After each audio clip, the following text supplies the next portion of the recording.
Hi friends, ఇప్పుడైతే constable కనక Mahalakshmi web series గురించి మాట్లాడాలి. సీజన్ 1 మీరు చాలామంది చూసారో లేదో నాకు తెలీదు. బట్ నేనైతే స్ట్రాంగ్లీ రికమెండ్ చేస్తున్నాను. ఖచ్చితంగా వెళ్ళి చూడండి. ఈ వెబ్ సిరీస్ నిజంగా చాలా బాగుంటుంది. అంటే నేను ఎక్స్పెక్ట్ చేయలేదు. స్టార్టింగ్లో చూసినప్పుడు ఓకే చూద్దాంలే అని డౌన్లోడ్ చేశాను. డౌన్లోడ్ చేసిన తర్వాత నిజంగా చాలా బాగా నచ్చింది నాకైతే. ఎపిసోడ్కి ట్విస్టులు చాలా బాగుంటాయి. అంటే మనకి ఎక్కువ మనం కనెక్ట్ అయ్యేది థ్రిల్లర్కి. ఇది థ్రిల్లర్ ప్లస్ హారర్ లాగా అనిపిస్తుంది. బట్ హారర్ అయితే కాదు, జస్ట్ ఓన్లీ థ్రిల్లరే. కానీ చిన్న చిన్నగా హారర్ లాగా అనిపిస్తుంది.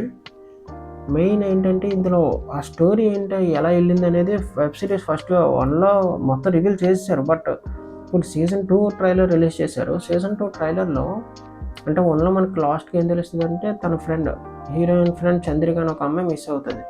సో ఆ అమ్మాయి కోసమే ఈ 2 వెబ్ సిరీస్ అంతా అని ట్రైలర్లోకి అయితే క్లియర్గా మెన్షన్ చేశారు. బట్ ట్రైలర్ చూసాక నాకు ఏంటనిపించిందంటే ఇంకా స్టోరీ ఉన్నట్టు చూపించారు. ఎందుకంటే ఓన్లీ తను ఎతకడమే అయితే ట్రైలర్లో ఎతికినట్టే చూపించాలి. బట్ చాలా మెయిన్ కొన్ని సీన్స్ చూపించారు. అవన్నీ నేను మీకు చెప్పలేను. ఎందుకంటే సీజన్ 1 చెప్తే మీకు స్పాయిలర్ అవుతుంది. చాలామంది చూసేవాళ్ళు ఇప్పుడు నా వీడియో చూసి ఉండుంటే ఖచ్చితంగా మీరు 1 చూడండి అని చెప్తాను. 2 నిజంగా ఇప్పుడు జాన్ 8th అని అనౌన్స్మెంట్ వచ్చింది. సో ఇంకొక 2-3 డేస్ వెయిట్ చేస్తే వచ్చేస్తుంది. అప్పుడు 1 చూడండి, మీకు 2 క్లియర్గా అర్థమవుతుంది ఏంటి ఎలా అనేది. నాకైతే ట్రైలర్ చాలా బాగా నచ్చింది. నేను వెయిట్ చేస్తున్నాను ఇంకా ఎప్పుడు వస్తుందో అని.